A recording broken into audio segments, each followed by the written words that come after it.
오늘도 하나님의 말씀 앞에 잠시 멈춰서 봅니다. 무너지는 열방, 세워지는 시온. 이사야 14장 24절로 15장 9절. 큰 나무를 보면 누구나 굵은 줄기와 넓게 펼쳐진 가지를 먼저 봅니다.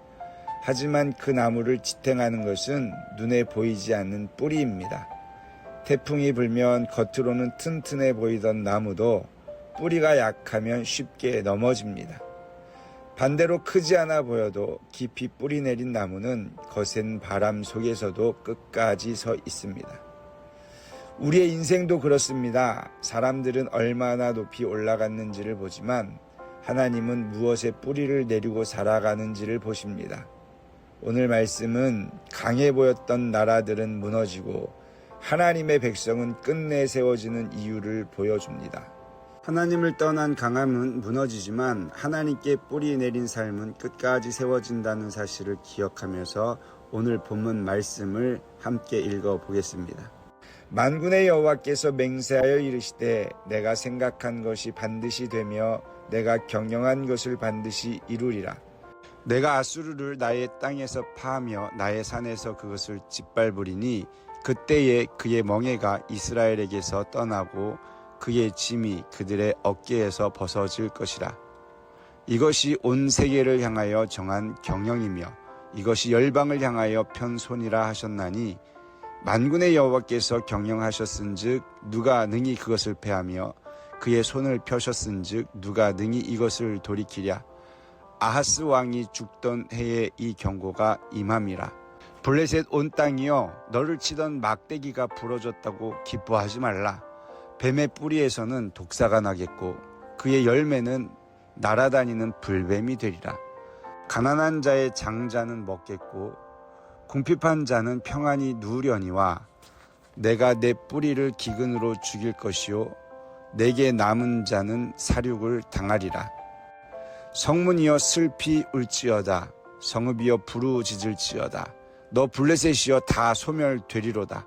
대저 연기가 북방에서 오는데 그 대열에서 벗어난 자가 없느니라.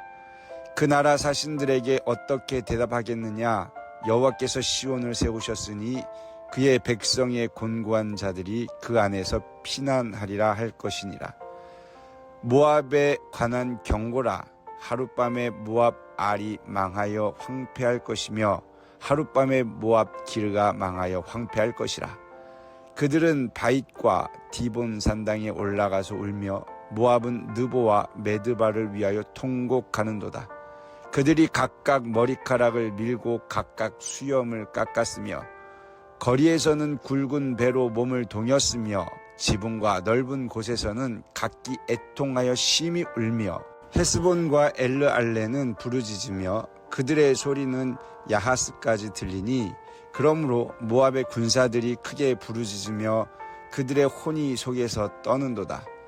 내 마음이 모압을 위하여 부르짖는도다. 그 피난민들은 소알과 에글랏 슬리시아까지 이르고 울며 루힛 비탈길로 올라가며 호로나임 길에서 패망을 울부짖으니 니무림 물이 마르고 풀이 시들었으며 연한 풀이 말라 청청한 것이 없음이로다. 그러므로 그들이 얻은 재물과 쌓았던 것을 가지고 버드나무 시내를 건너리니 이는 곡성이 모압 사방에 둘렀고 슬피 부르짖음이 에글라임에 이르며 부르짖음이 부엘 엘림에 미치며 디몬 물에는 피가 가득함이로다. 그럴지라도 내가 디몬의 재앙을 더 내리되 모압의 도피한 자와 그 땅에 남은 자에게 사자를 보내리라. 오늘 본문은 두 개의 심판 예언으로 이어집니다. 먼저 하나님은 당시 세계 최강의 제국이었던 아수르를 반드시 꺾겠다고 선언하십니다. 내가 아수르를 내 땅에서 파하며. 이어지는 15장에서는 모압에 대한 심판이 선포됩니다. 모압은 풍요로운 땅과 견고한 성읍을 가진 나라였지만 하룻밤 사이에 성읍들이 황폐해지고 백성들은 울며 피난길에 오르게 됩니다. 이 두 나라의 공통점은 하나님보다 자신의 힘과 번영을 의지했다는 것입니다. 반대로 하나님께서는 비록 연약해 보일지라도 시온을 향한 자신의 계획은 결코 무너지지 않게 하십니다. 오늘 본문은 세상의 강함과 하나님의 나라를 선명하게 대비하고 있습니다. 열매는 하루아침에 맺히지 않습니다. 눈에 보이지 않는 뿌리가 오랫동안 물을 빨아들이고 흙 속 깊이 자리를 잡을 때 비로소 나무는 열매를 맺습니다. 우리의 믿음도 같습니다. 아수르는 강했습니다. 모압은 풍요로웠습니다. 그러나 그들의 뿌리는 하나님이 아니라 권력과 재물 그리고 자신들의 능력이었습니다. 겉으로는 화려했지만 뿌리가 하나님께 연결되어 있지 않았기에 결국 모두 무너졌습니다.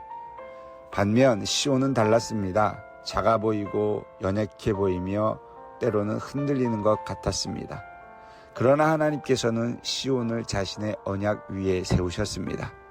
그래서 세상은 흔들려도 하나님의 백성은 다시 일어설 수 있었습니다.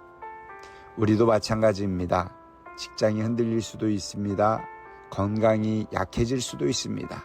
사람에게 실망할 수도 있습니다. 그러나 우리의 뿌리가 하나님께 있다면 삶은 흔들릴 수는 있어도 무너지지는 않습니다. 시편 1편은 말합니다. 그는 시냇가에 심은 나무가 철을 따라 열매를 맺으며 그 잎사귀가 마르지 아니함 같으니.